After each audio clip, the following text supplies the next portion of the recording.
திடீர்னு உங்களுக்கு தெரிஞ்ச யாரை கூப்பிட்டு கேட்டு உங்கள் லைஃப்லேயே உங்களுக்கு பிடிச்ச டைம் எதுன்னு கேட்டாலும் அவங்க குழந்தையா இருந்தப்போ தான் எல்லாருமே சொல்லுவாங்க. குழந்தைங்களா இருந்து விளையாடுறப்போ அதிகபட்சமாக போய் பொம்மைங்களை குழந்தைங்களா வச்சு அப்பா அம்மா விளையாட்டு விளையாடிருப்போம். ஆனால் சில குழந்தைங்க பொம்மைங்க கூட விளையாட வேண்டிய வயசில் அவங்க பெத்த குழந்தைங்க கூட விளையாடிருக்காங்க. ரொம்ப சின்ன வயசில் குழந்தைங்களா இருந்தப்போவே அப்பா அம்மா ஆன 5 பேரை தான் இன்னைக்கு நம்ம வீடியோவில் பார்க்க போகிறோம். நான் தான் ரிஷி. Welcome to Rishipedia.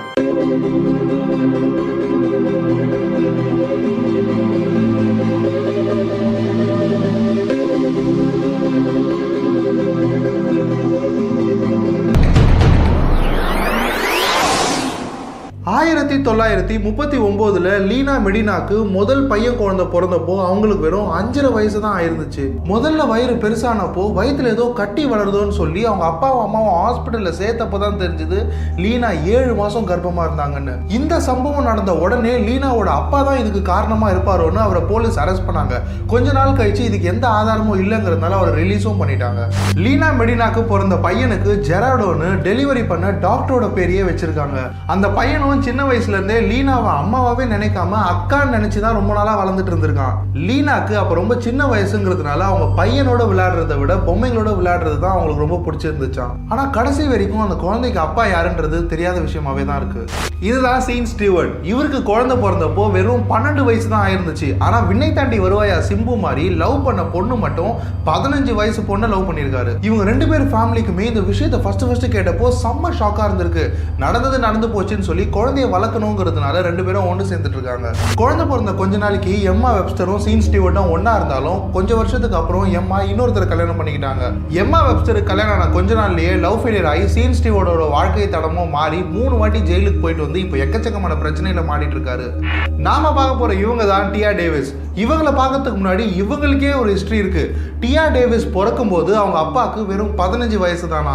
அப்பாவுக்கு தப்பாம பிறந்த டியா டேவிஸ் 14 வயசுலேயே அவங்க லவ்வர் ஜார்டன் வில்லியம்ஸோட சேர்ந்து ஒரு குழந்தை பெற்றுக்கிட்டாங்க. 14 வயசுலேயே குழந்தை பிறந்ததுனால டியா டேவிஸ் ஃபேமஸ் ஆனது மட்டும் இல்லாம 28 வயசுலேயே பேர பசங்களை பார்த்து உலகத்திலே எங்கான தாத்தா பாட்டி ஆயிருக்காங்க டியா டேவிஸோட அப்பாவும் அம்மாவும். இதுதான் ஏப்ரல் வெப்ஸ்டர். 13 வயசுலேயே இவங்களுக்கு குழந்தை பிறந்துச்சு. இவங்களோட 13th பர்த்டேக்கு முன்னாடி நாள் தான் இவங்க பிரெக்னெண்டா இருக்கிறது அவங்களுக்கே தெரிஞ்சிருக்கு. ஒருவேளை பர்த்டே சர்ப்ரைஸா இருக்குமோ? என்னதான் இருந்தாலும் நடந்து போச்சுன்னு ஏப்ரலோட ஃபேமிலி இவங்களை சப்போர்ட் பண்ணி 2 பேருக்கும் கல்யாணம் பண்ணி வச்சு ரீசெண்டா 2வது குழந்தை கூட பிறந்திருக்கு. கரெக்டா சொல்ல போனா ஏப்ரல் வெப்ஸ்டருக்கு குழந்தை பிறந்தப்போ அவங்க 8th ஸ்டாண்டர்ட் தான் படிச்சிருந்திருக்காங்க. நான்லாம் 8th ஸ்டாண்டர்ட்ல புக்குக்குள்ள மயில் ரேகை வச்சு வளருதான்னு டெய்லி பார்த்துருந்தேன். அவங்க ஸ்கூல் படிக்கும் போதே குழந்தை பிறந்துட்டதுனால வீக் டேஸ்லாம் ஏப்ரல் வெப்ஸ்டர் கிட்ட குழந்தையும் சாட்டர்டே சண்டே ஆனா நேத்தன் கிட்ட குழந்தையும் மாறி பார்த்துக்கிட்டாங்க. ட்ரெஸ்ஸா மெடில்டன். ட்ரெஸ்ஸாக்கு 9 வயசு இருக்கும் போதே அவங்க அப்பாவும் அம்மாவும் பிரிஞ்சு கைட் பண்ண யாரும் இல்லைங்கிறதுனால அதிக வயசு பசங்க கூட சேர ஆரம்பிச்சு கிளப்ஸுக்கு அதிகமாக போய் இந்த சின்ன வயசுலயே ட்ரக்ஸ் பண்ண ஆரம்பிச்சிட்டு இருக்காங்க. ஒண்ணுமே தெரியாத 11 வயசுலயே பிரெக்னென்ட் ஆகி அந்த குழந்தையும் பிறந்து ஒருத்தருக்கு தத்து கொடுத்துட்டாங்க. இப்போ எல்லா அடிக்ஷன்ஸ்ல இருந்துமே வெளியே வந்துட்டு லைஃபை திரும்ப புதுசாக ஸ்டார்ட் பண்ணலான்னு சொல்லி கல்யாணம் பண்ணப்போ அவங்களுக்கு ரொம்ப நாளா குழந்தை பிறக்காம இருந்துச்சு. அப்போ நான் என் லைஃப்ல பண்ண தப்புக்கெல்லாம் தான் இப்போ நான் தண்டனை அனுபவிக்கிறேன்னு சொல்லி பேட்டி கொடுத்திருந்தாங்க. கொஞ்ச நாள்லயே பிரெக்னென்ட் ஆகி என் லைஃப்ல வாட்டி தான் என்னால் ஒழுங்கான அம்மாவா இருக்க முடியல, பட் இந்த வாட்டி ஒரு பெர்ஃபெக்டான அம்மாவா இருப்பேன்னு சொல்லி தைரியமா பேசியிருந்தாங்க. லைஃப்ல எப்போ எங்க எப்படி தப்பு நடந்தாலுமே திரும்ப ஒழுங்கா லைஃபை ஸ்டார்ட் பண்ணி ரன் பண்றதுக்கு ஒரு சான்ஸ் எல்லாருக்குமே கண்டிப்பா கிடைக்கும். ஒரு சர்வே என்ன சொல்லுது, லைஃப்னா என்னன்னே தெரியாம இருக்கிற ரொம்ப சின்ன பசங்க தப்பு பண்ணும்போது அதுக்கு அவங்க காரணம் கிடையாது, அவங்களோட பேரண்ட்ஸ் தான் காரணம்.